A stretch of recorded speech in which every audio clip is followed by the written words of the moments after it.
नमस्कार, मी रोहित जाधव आणि आत्ताच आमचं दोस्ती यारी हे सॉन्ग रिलीज झालं आहे. आत्तापर्यंत तुम्ही माझ्या सर्व सॉन्गला जे काही प्रेम दिलं तसं ह्या सॉन्गला पण द्या आणि लाईक करा, शेअर करा, आवडून घ्या आणि या फ्रेंडशिप डेला आमच्या दोस्ती यारी सॉन्गसोबत साजरा करा.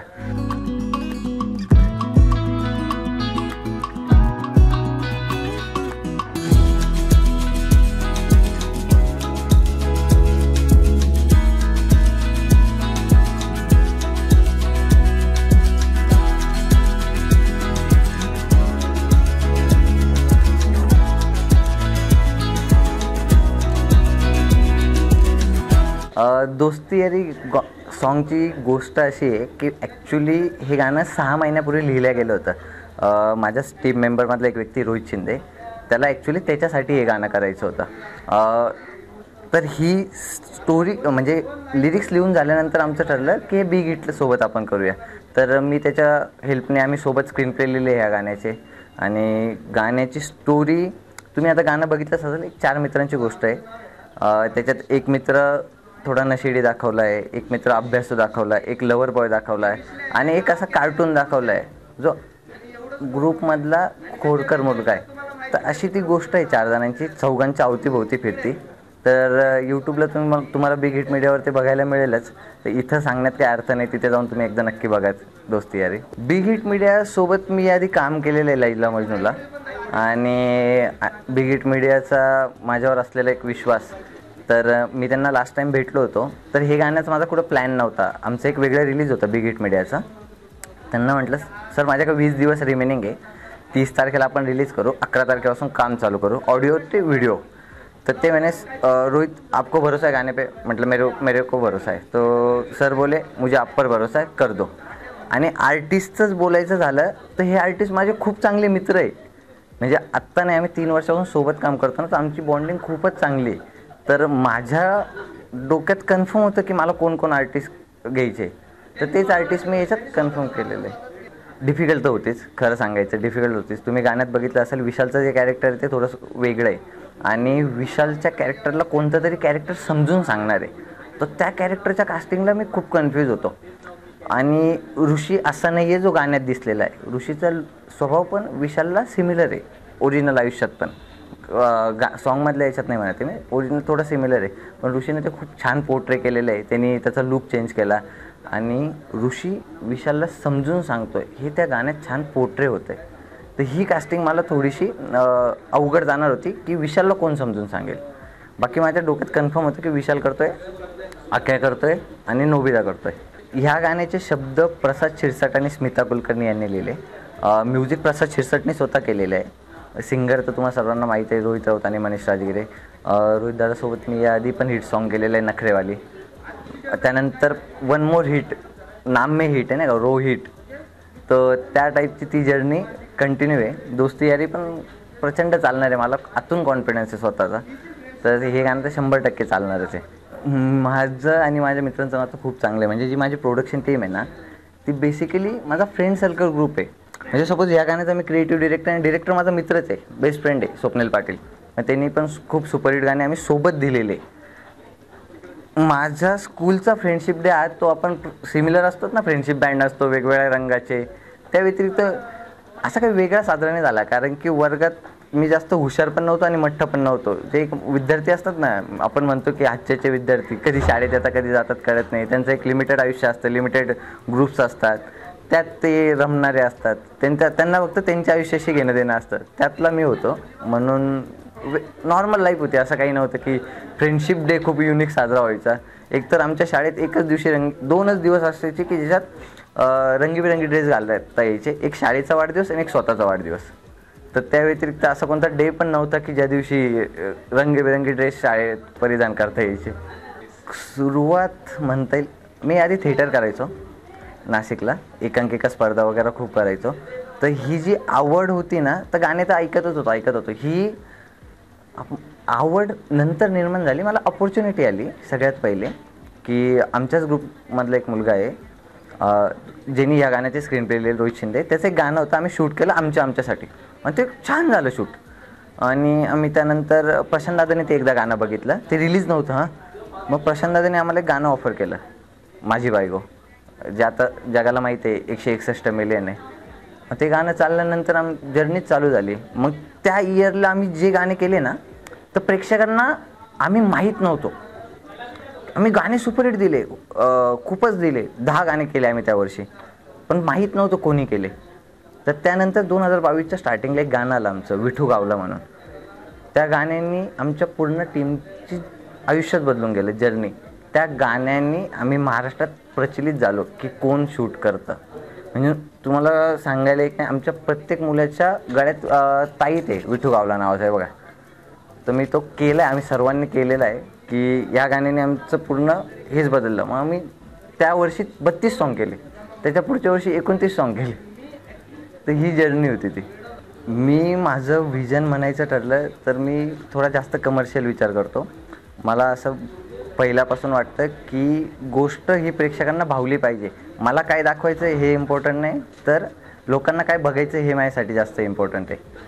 तर कमर्शियल ॲस्पेक्टने विचार करतो की हे तर चाललंच पाहिजे, तर त्या अँगलने जास्त विचार करतो. म्हणून माझ्या दाखवण्यापेक्षा लोकांना जे बघायचं आहे ते मला वाटतं की हेच लोकांना बघायचं, मी ते दाखवणार. मी नेहमी म्हणतो की गोष्ट ही नवी नाही आहे, ही तुमच्या आमच्यातलीच आहे. ही कुठे ना कुठे मी बघितली असती, ऐकलेली असती, अनुभवलेली असती. प्रत्येकाच्या आयुष्यात कुठे ना कुठे रिलेट होणारी गोष्ट मला दाखवायला आवडते. कारण की अरे ये तो मेरा था, मैंने कभी तो किया है, देखा है, सुना है, मेरे दोस्त की स्टोरी आहे.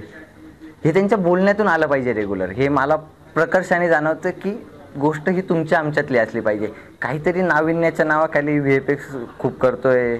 जर कथेला गरज असेल तर मी पण करतो, असं नाही, पण गोष्ट कॉमन असणं खूप इम्पॉर्टंट आहे मला वाटतं. खड तर नाही म्हणता येणार मला. मी असं म्हणत नाही की मला घरच्यांनी सपोर्ट केला, पण मला विरोध पण नाही केला. मी थिएटर करायचो, घरच्यांना आवडत नव्हतं, पण मी शिक्षण माझं चांगलं होतं म्हणून तू करतोय कर. पण जेव्हा तुला एक विशिष्ट काळेल की तुला वाटेल की आता आपण काहीतरी केलं पाहिजे तर कर. पण तो काळ आलाच नाही, माझं याच्यातच चांगलं होत गेलं. मग विरोध कधी केला नाही घरच्यांनी, पण एक नाही का नाही तू कर सपोर्ट, तसं पण नाही केलं. की एक चालते, त्यांना काय वाटतं मुलाची आवड आहे, करतोय, काही दिवस करेल, नंतर थकेल, जॉब वगैरे करूनच घेईल, या झोनमध्ये होतो. पण अजून काही तसा वेळ आला नाही. आता थोडेसे सपोर्ट करता. आता ते सांगता, आधी सांगत नव्हते मुलगा काय करतो, आता सांगता काय करता. शूट करताना माझं पहिलं सॉन्ग की कोविड नंतरचं आम्ही पहिलं सॉन्ग शूट करत होतो. 2 दिवस शूट झालं, पॅकअप झालं. आता पॅकअप झाल्यावर आम्ही त्या गावातून निघून जायचं ना, तर आम्ही बसलो, सेल्फीज काढतोय, फोटोज काढतोय. आणि एक इन्सिडन्स असा घडला की एक गावातलाच एक व्यक्ती होता, तो आला, त्याने विचारलं तुम्हाला परमिशन कोणी दिली. म्हटलं सरपंचांनी दिली वगैरे. असा एक इन्सिडन्स घडला आणि त्याच्या गाड्या जायच्या वाटतं मालाच्या वाहतुकीच्या, तर सरपंचांनी अवॉइड केला होता कोविडमुळं. तर त्याला हा मुद्दा मिळाला आमच्या शूटिंगचा आणि त्याने पूर्ण गाव गोळा केलं सरपंचा विरोधात. आणि ते गाव आम्हाला मारायला थांबलं डायरेक्ट की यांना शूटिंगला परमिशन कशी दिली. आणि मी म्हटलं मी चुकीचं काहीतरी केलेलं आहे, मी का केली शूटिंग. मला म्हणजे खूप जण होते, ते 100-150 जणं, आणि 1 तास तो तमाशा चालू होता. नंतर तिथल्याच ग्रामसेवकाने आम्हाला बाहेर काढलं. मी ठरवलं त्या गावात मी परत शूटच करणार नाही. आणि त्यानंतर मी माझ्यामध्ये 3 वर्ष त्या गावात शूटच केलं नाही. माझं आवडतं गाणं म्हणण्यापेक्षा माझी आवडती स्टोरी आहे ना, 2 गाणे आहे. एक मन झुरू लागलं आणि एक ट्रिंग ट्रिंग. तर ही स्टोरी माझ्या खूप जवळची. तर ते दोन्ही गाणे मला ॲज अ स्टोरी व्हिडिओ बघायला खूपच आवडतं, प्रचंड मिस केलेले. आणि प्रेक्षकांकडनं म्हणता येईल तर प्रेक्षकांनी मला खूपच प्रेम दिलं. यावर्षी नखरेवाली खूपच चाललेलं आहे आणि असं काय वाटलं नाही. लैला मजनू पण खूप चाललेलं आहे. ह्या वर्षीतले जे पण गाणे केलेले मला आत्ता सध्या लेटेस्ट खुल्या मी जे शूट केलं होतं ते पण प्रचंड आवडलं होतं. नावं ठेवायला जागा नाही, आपण म्हणतो ना, तसं आहे मला सध्या चांगलं आहे. निक आणि रितेशबद्दल बोलायचं झालं तर मी गाणे खूप केले यांच्यासोबत. निकसोबत मी 10 गाणे केले. आणि निक ह्या सर्व आत्तापर्यंत मी जेवढे कलाकार केलेले आहे त्यांच्यामधला माझा सगळ्यात फेवरेट ॲक्टर आहे.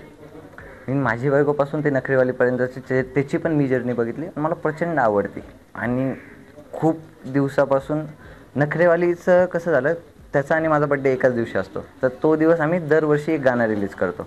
मग माझी बायको असेल, आपलीच हवा असेल किंवा आता नखरेवाली, आम्ही ते गाणे त्या दिवशी रिलीज केले आणि ते सर्व सुपरहिट आहे त्या दिवसाचे.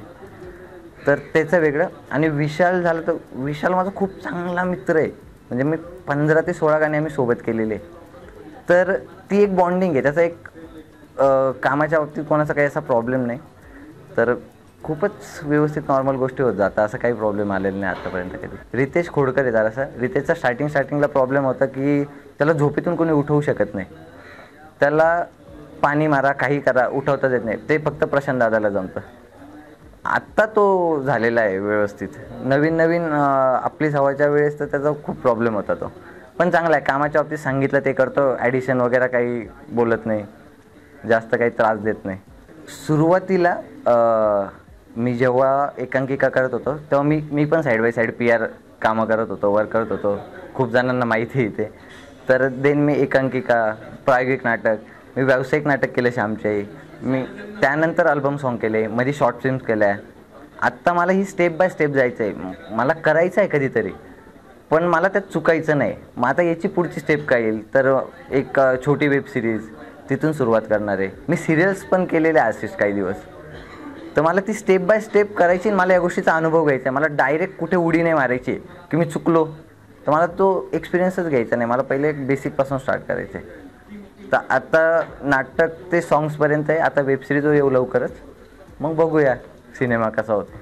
हेच मला घ्यायला आवडेल, यांच्यासोबत काम करायला आवडेल. नवीन पण असतील असं काही नाही, पण माझा रॅप खूप चांगला जमलेला आहे.